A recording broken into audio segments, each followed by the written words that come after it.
Good afternoon, I'm Curtis Brzezowski here with Ruby Gentilis. and this is Falcon Post. We are bringing you a March report with the top 3 stories here at Jordan. Chemistry teacher Miguel Tirado was arrested on Wednesday, March 19th with 10 counts of sexual exploitation of a minor. He was arrested off campus and placed on investigatory leave starting Thursday. Tirado's bail was set at $1 million by a judge in court on Thursday. Tirado is due again in court on April 14th. An available resource for students who feel triggered by this recent event are the counselors in student services. Ms. Ramos, student services counselor, emphasized that the counselors are always there to support students. She acknowledged that Tirado's arrest can be traumatic for students who have encountered similar situations before. Students who entered high school this year and all future students will now be required to complete a computer science course to graduate.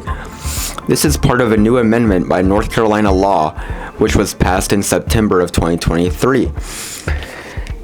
This will not increase the total amount of elective credits needed to graduate, but instead reduce it by 1.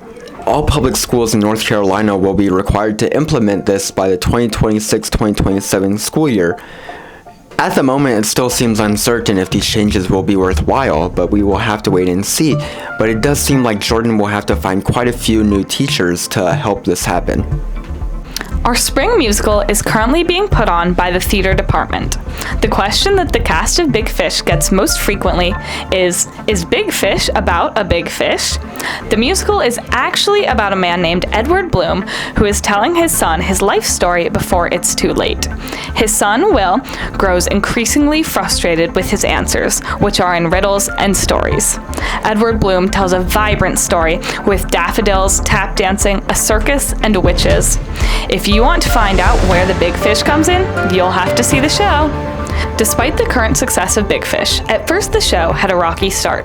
The cast lost their original male lead after only a couple of days, leaving everyone scrambling to find a replacement.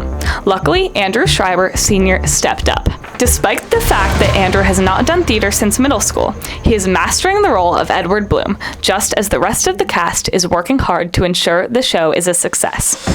Opening night was canceled due to an unfortunate appearance of a bat in the auditorium. However, the show was performed twice last Friday and then once on Saturday.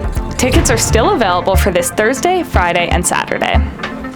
Now we're getting word straight from the theater department. Curtis is actually one of the performers of Big Fish, playing Amos Calloway. Over to you, Curtis. I am here on the scene in Jordan Theater. A lot has happened this week. The first weekend wrapped up. It went well.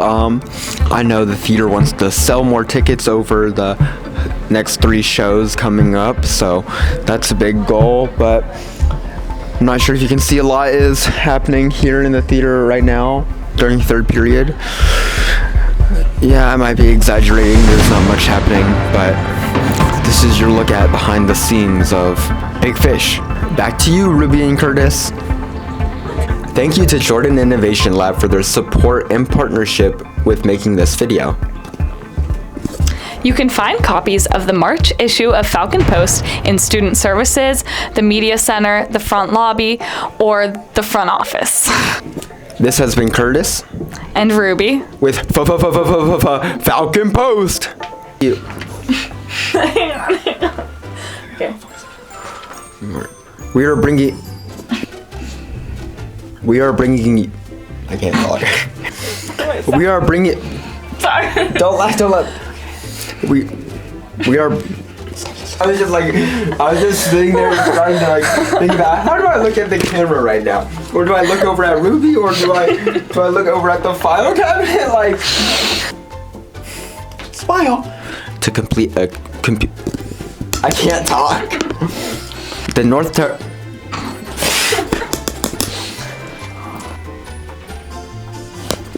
Wow, the North Carolina. Wow.